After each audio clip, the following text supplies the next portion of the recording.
Alright, let's dive into something that's both fascinating and incredibly practical: rewiring your brain. Now, I know, it sounds like something out of a sci-fi movie, right? But here's the kicker: it's not just possible, it's something we're all doing, whether we realize it or not. The real question is, how can we do it intentionally? And that's where cognitive neuroscientist Nicole Vignola comes in.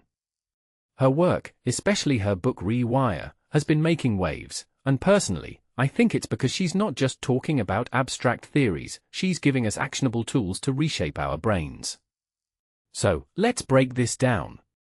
First off, what makes this really interesting is the shift in how we view the brain. For years, we thought it was this fixed, unchanging organ. But now, thanks to research on neuroplasticity, we know it's more like a muscle. It can grow, adapt, and change. What many people don't realize is that this isn't just about learning new skills, it's about fundamentally altering how we think, feel, and behave. Vignola's core idea? Repetition is the key. It's not about willpower or a single moment of inspiration, it's about consistent, small actions that strengthen new neural pathways. This raises a deeper question: if our brains are so malleable, why do we often feel stuck in old habits? In my opinion, it's because we're not leveraging the right strategies. Now, let's talk dopamine, the so-called happiness hormone. What this really suggests is that we've been misunderstanding its role. Dopamine isn't about feeling good in the moment, it's about motivation, anticipation, and progress. Personally, I find this fascinating because it explains why we sometimes get more excited about planning a vacation than actually being on it. Vignola points out that dopamine drops after we achieve a goal, not to punish us, but to push us toward the next challenge. Here's where it gets tricky: our brains love rewards, but what kind of rewards are we training them to seek?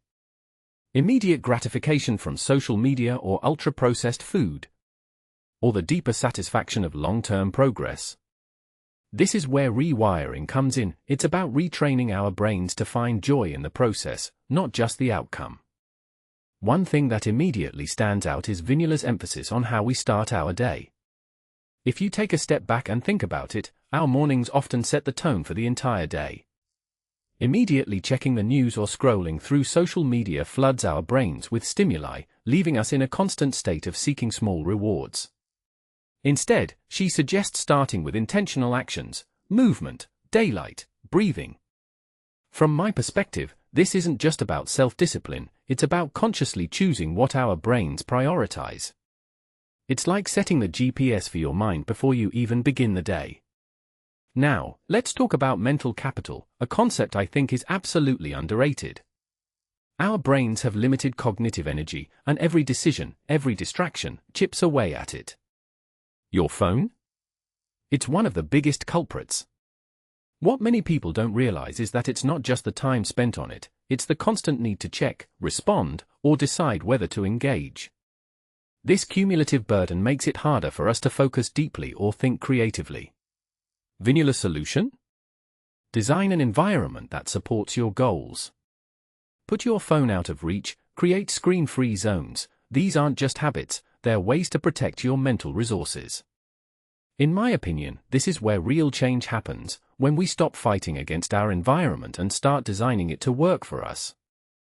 Physical activity is another game changer, and not just for your body. What makes this really interesting is how it directly impacts neuroplasticity. When you exercise, especially aerobic activity, your brain releases BDNF, basically, fertilizer for your neurons. This protein helps create new connections, strengthen existing ones, and support overall brain health. But here's the part one find most fascinating: walking. Vignola argues that the bilateral movement of walking helps the brain process emotions and reduce stress, similar to EMDR therapy. If you think about it, this is huge. Walking isn't just exercise, it's a tool for emotional regulation. And when you do it in nature, even better. It's like combining training and recovery for your brain. Finally, let's talk about habits. Vignola gives us a roadmap that's both simple and profound. Start by identifying the trigger, what's really driving the habit. Then, create space before reacting. Replace, Don't eliminate. Start small. Change your self-talk. Prepare your brain for change with sleep, movement, and reduce stress. What this really suggests is that rewiring isn't about perfection, it's about consistency and self-compassion. Personally, I think the most powerful idea here is focusing on identity, not just goals. Instead of saying, I want to exercise, say, I'm someone who takes care of my health. It's a subtle shift, but it changes everything. So, here's my takeaway: rewiring your brain isn't about overnight transformation. It's about small, intentional actions that add up over time. What many people don't realize is that they're already rewiring their brains. The question is, are they doing it in a way that serves them? From my perspective, Vignola's work is a reminder that we have more control than we think. The brain isn't just a record of our past, it's a canvas for our future.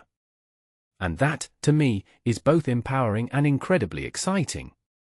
What do you think? Are you ready to start rewiring?